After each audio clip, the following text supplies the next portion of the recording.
Good morning.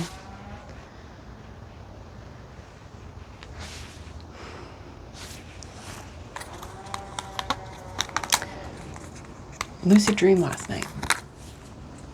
Lucid dream.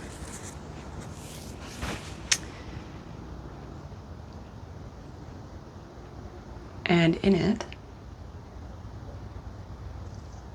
I had traveled to Vietnam. And I was there for... The feeling actually was that there was training that I was going there for,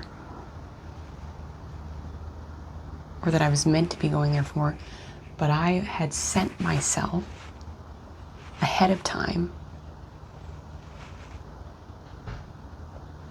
to scout it out, to check it out. So the people who were putting it on didn't know who I was. And there was a building.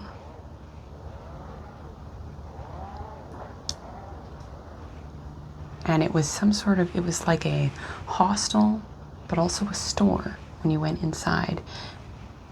And it was run by a husband and wife who were the ones putting on this training. And they had many employees.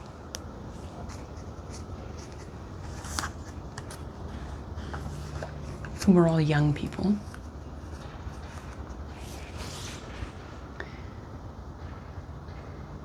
And I went in and I immediately picked out who the owner was, the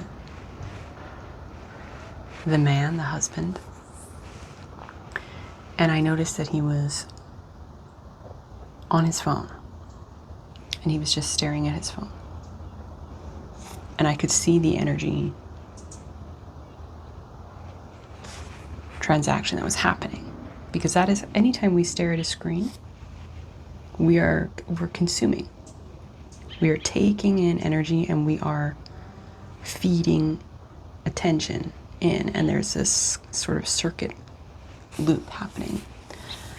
And it's there's a lot of hypnosis that happens that way, actually, when it's engaged with it in an unconscious way, if that's the word. Hypnosis is one word for what it is, I think. I actually prefer to sort of stay away from that terminology because it has a lot of fear attached to it. But in the dream, I was noticing that, and I was noticing that basically he wasn't very engaged with the actual, what was taking place in the room, the environment. He was connected to this screen, this portal, if you will.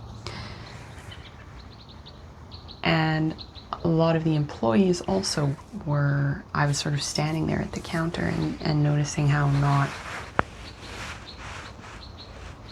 it was like they were missing. They were speaking to each other or they were on their screens. And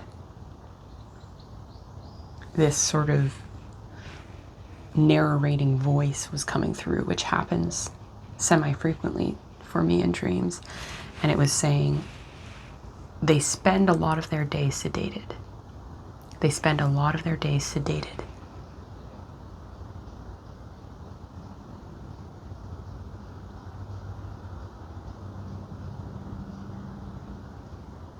That was the word.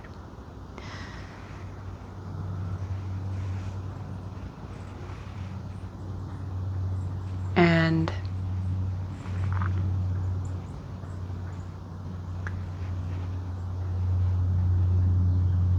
finally, one young person sort of noticed me and checked me in, but still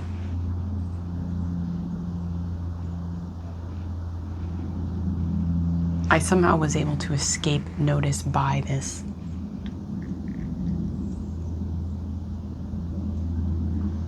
The man who was operating everything, because he was I was scouting him out.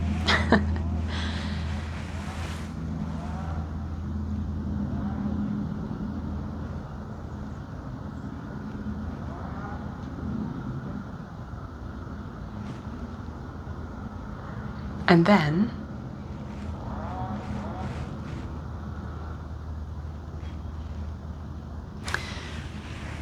there was some sort of realization, some sort of push, a knowing that I needed to do something. I needed to perform some sort of ceremony to try and activate something here.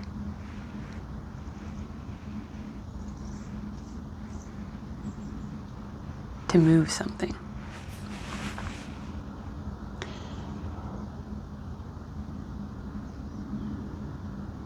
And I found myself in this sort of back hallway space of dark wood. And it was these very, very tall walls, like a couple stories tall.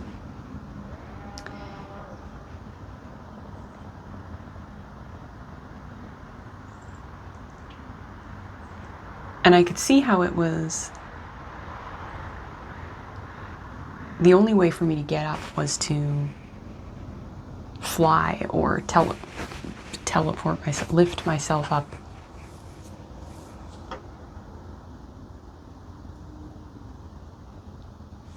Through energetic means, I suppose. And I also knew at this point that it was a dream, that I could do that. I was dreaming, so I could do that. And I could feel, I could sense that it was, that I knew how to do it. I just couldn't quite remember. But I sort of put focus and intention into it, and I started taking very deep, large breaths, and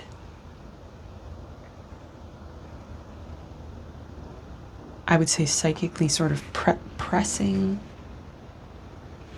like pulling the energy in an arc around from the bottom up. And I believe I was moving my arms at the same time. And there was this, and it started working, and the feeling, and I used to have, when I was younger, I used to have a lot of dreams where I was flying. And there was always, it was never an effortless feeling. It was always, it was like swimming in some ways. Like there was a sense that I was really, with focused intent, doing something.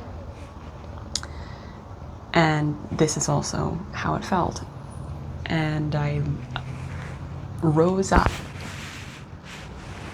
and I levitated. That's the word I was looking for. I levitated to the top of this sort of shaft almost. And then as I started reaching the top, I could feel that I wasn't, my will was sort of getting shaky. It was going to be hard to make it, but I managed to grab a ledge, and then I was just hanging by my arms, and I could feel immediately a fatigue, a muscle fatigue, and I didn't know how long I'd be able to hang on there. And then again I remembered, this is a dream. I could hang on indefinitely. I am not bound by the laws that I am in the physical world. But I'm just used to those laws, so I'm believing them into existence here in this dream. So I again sort of focused will beneath me into lightening the load on my arms. And then I was able to get my feet up onto these sort of slats and climb up over very easily. And then I was on the roof of this building, and it was sort of like a jump cut.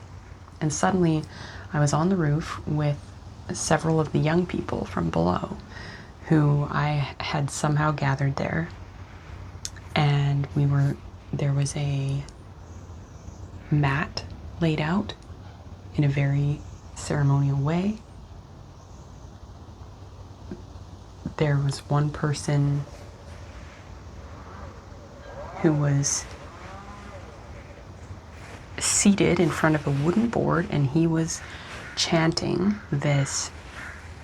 It was some sort of chant that was traditional to that land, to that area. And so he knew it, and I didn't know it, but he knew the words. And I was having him chant, and these other people were just sort of gathered around, bearing witness almost. And I was pacing in a slow circle as around this grouping.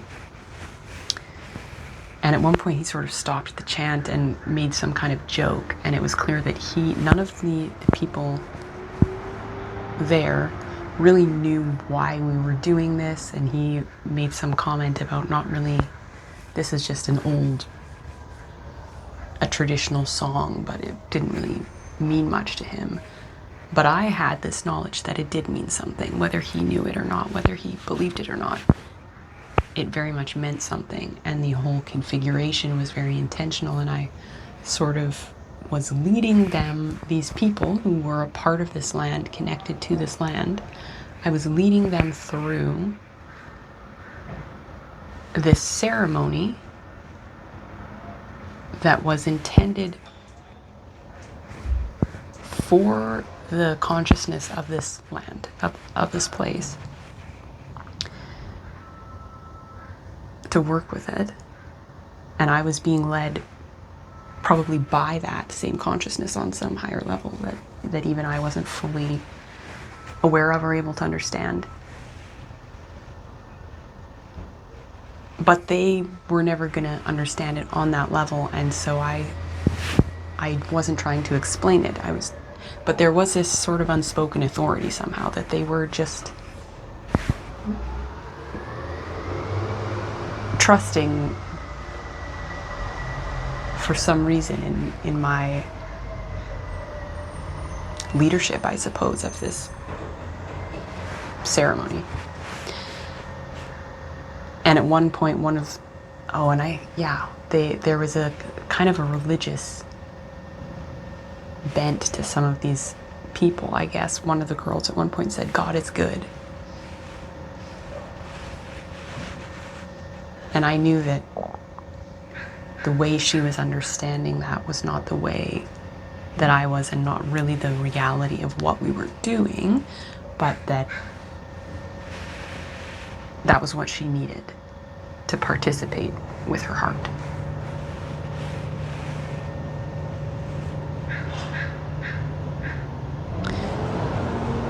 Then there was another jump cut, and now I was with the wife of this couple, inside the hostel area where I was meant to be staying, and she was taking on an archetype connected to panther medicine. That's an animal totem, and this I'm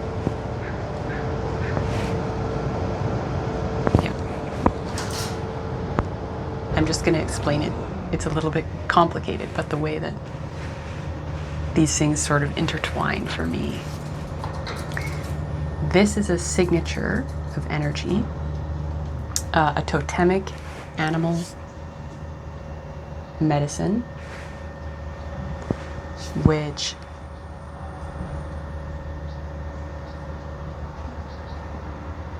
archetypally has been present, very present, in my waking reality for some time now, and working through a lot of what people would probably term as shadow aspects or lower frequency vibrations of that signature. And that's very much what was expressing in this dream, was this sort of and it actually, as soon as I woke up, I wasn't consciously getting that in the dream, but as soon as I woke up, there was this message sort of flooding through, this strong understanding that it was connected to the Leo Aquarius polarity, and there's a lot going on with that polarity right now, astrologically. So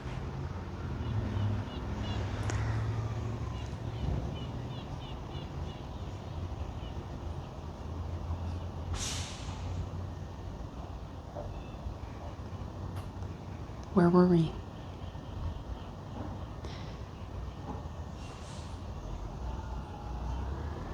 she was expressing a immature frequency of that signature. That's how I'll say it. Immature. The kitten rather than the cat, if you will.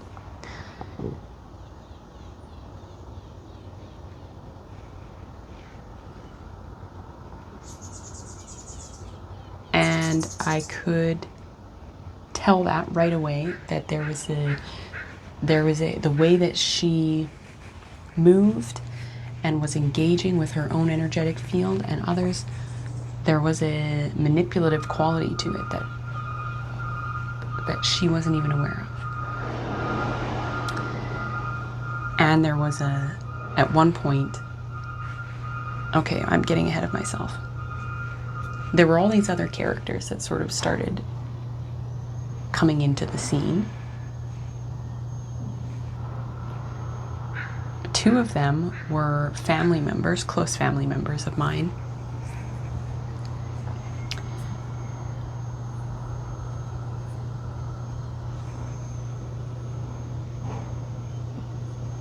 But the most interesting part specifically was, at one point there was a very tall, very large, middle-aged man who was very gray and drained.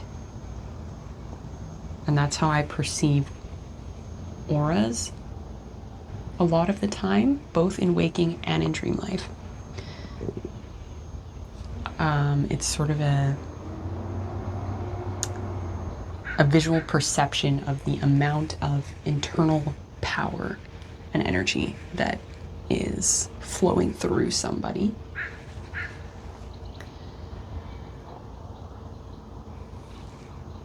And this man he was not emitting anything, right? He was drained and therefore also draining. And he immediately, was coming towards me and being very friendly, wanting to talk to me, wanting to touch me, and he kept touching me. And this is something that I have experienced countless times in waking life, right? This exact type of interaction with what I now understand to be a larger signature of energy, a larger entity, if you want to use that word, that is kind of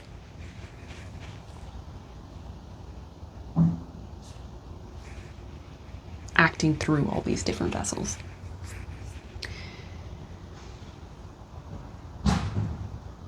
And in waking life, throughout my whole lived experience, this dynamic and the ability to actually stay in my body and assert a boundary, a physical or energetic boundary, has been difficult. I experienced certain traumas at a very young age and absorbed things from others in my family at a very young age that made that very, very difficult. I had the freeze response, and I have had to do a huge amount of healing of throat chakra, solar plexus, entire system. They are all connected.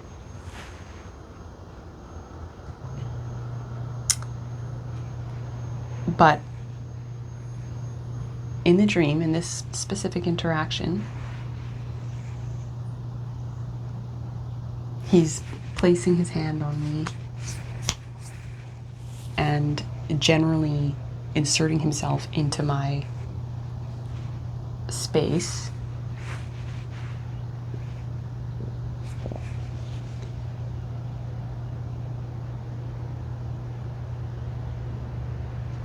And then I turned and I looked directly at him. And there was this feeling, there was this, I could energetically feel him pulling from me every time he touched me, every time he came into my sphere.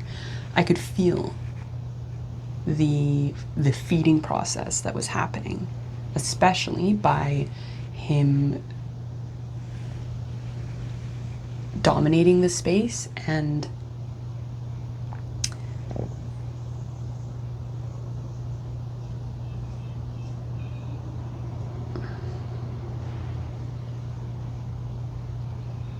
expecting a certain level of submissiveness or fear from me. And that is something I have, I had a very large activation, psychic activation at one point in my life that was triggered by a kind of similar situation where I started visually perceiving somebody drawing energy from me through fear that they were directly, intentionally eliciting. So I could sense in the dream that that was the interaction that was trying to happen. That was trying to happen. And I turned and I looked directly at him and I said, "Stop touching me." And I said it in a way, and it was, everything zoomed in a focusing point around those words. And then it was like,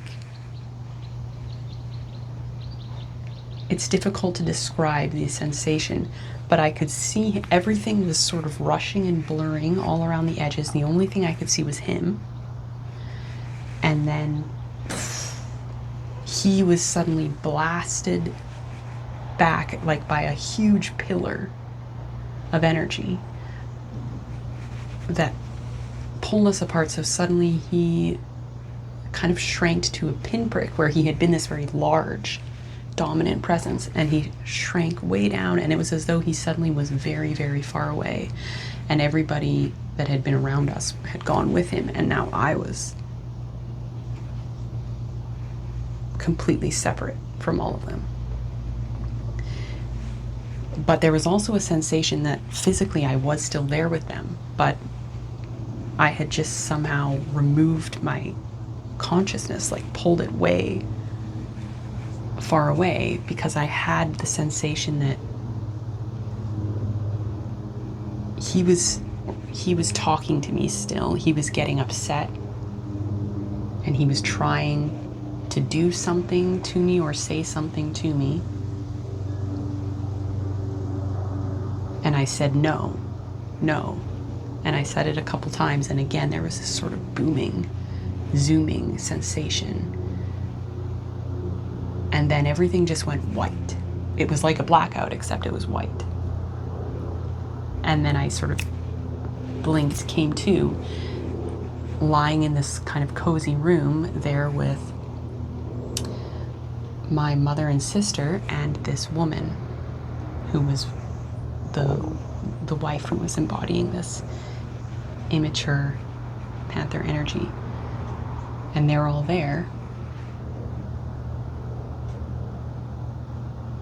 And I'm asking,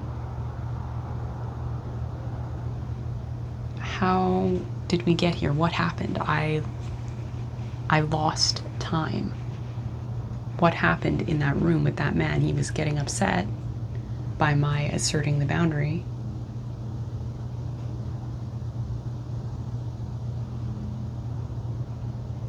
And none of them could or would say.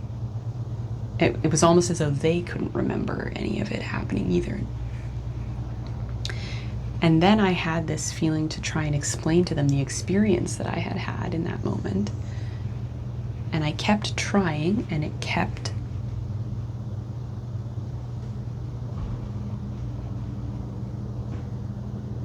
oh, actually, the woman was trying to record. She said, "Okay, tell us about it." And then she's getting out her phone to record it. And I'm saying no. This is not, you're not recording this. I'm sharing this experience between us as individuals. I can tell if you record it, you're gonna put it somewhere, you're gonna use it in some way. And it was really comedic, actually, kind of the way she was like trying to hide her phone in an incredibly obvious way.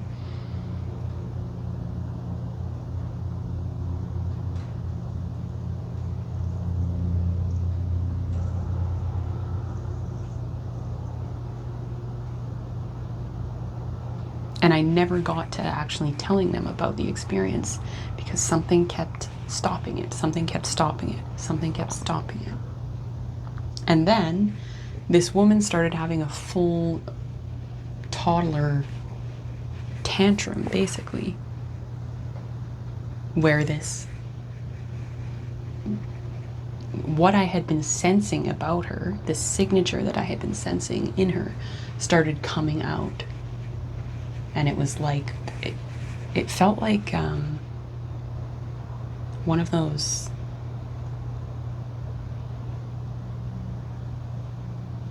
like joke boxes of snakes, where they just sort of all spill out. Is that a thing? It was like all this stuff was just coming out of her, and she was becoming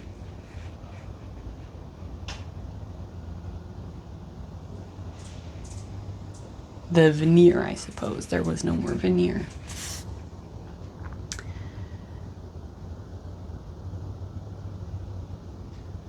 And then I believe I woke up.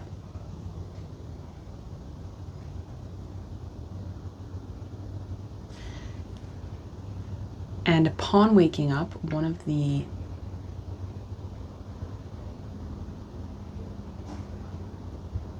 clearest things about the whole dream was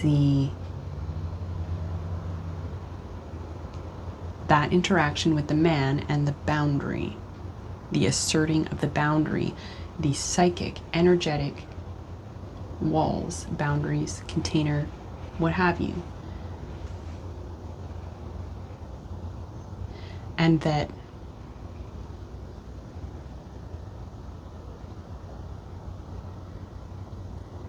as somebody who is very empathic, very sensitive, maybe who is a healer in some way,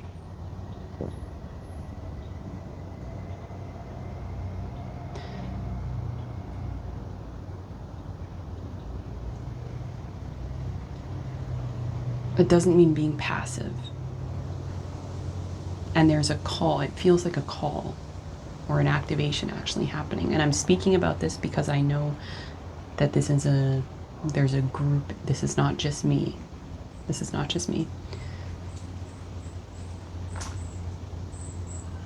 It's like a heightened awareness and activation of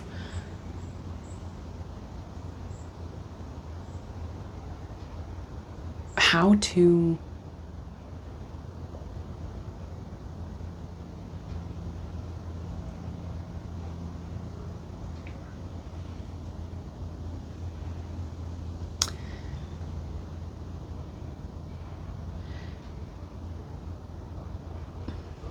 it's interesting, the language that is coming through. How do you engage in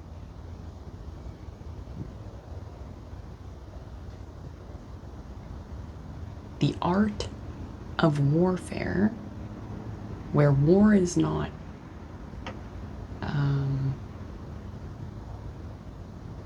not in the way that most people conceive of that word, understand that word, but as a neutralizing of disharmony, and on a subtle layer, on a subtle level,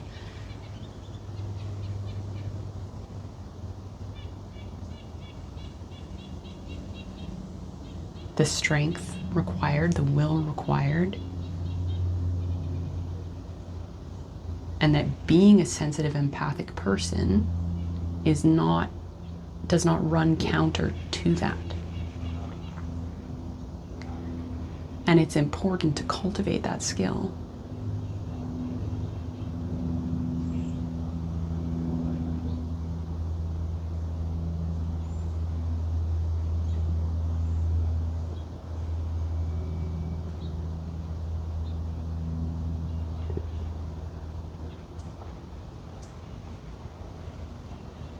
there is a stream of consciousness that I have run up against a lot in my experience of life, where people speak about sensitivity and somebody being sensitive as though, like when I say that I am a highly sensitive person, it is taken often as admitting weakness in some way. And that's not the way that I mean it at all.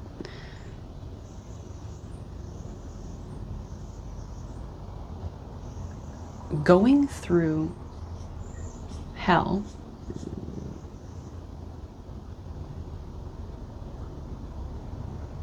or really going through life at all in this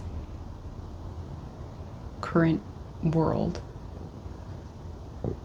and retaining sensitivity, and not just retaining but expanding sensitivity, is a strength, always a strength.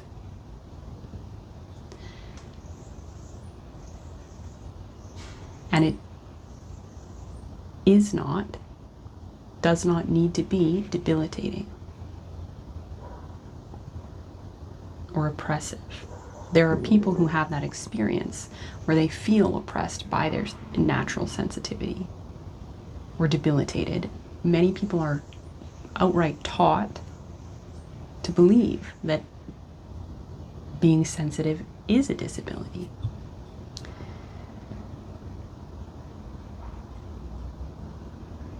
And that is not the case.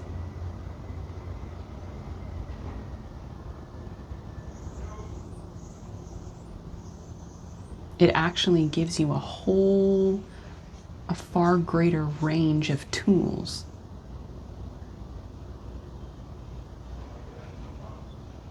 when that sensitivity is understood, worked with, and expanded.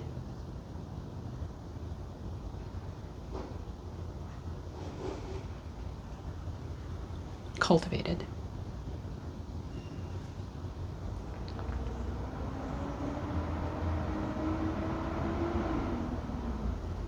And taken seriously.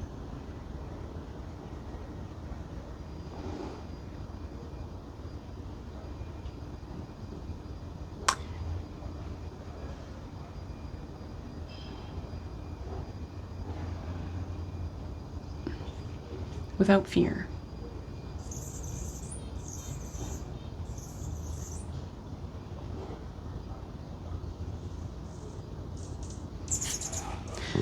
Okay, I think we're going to leave it there. I need to start my day. Well, the day has started, but I need to start it in other ways. Okay. Bye for now.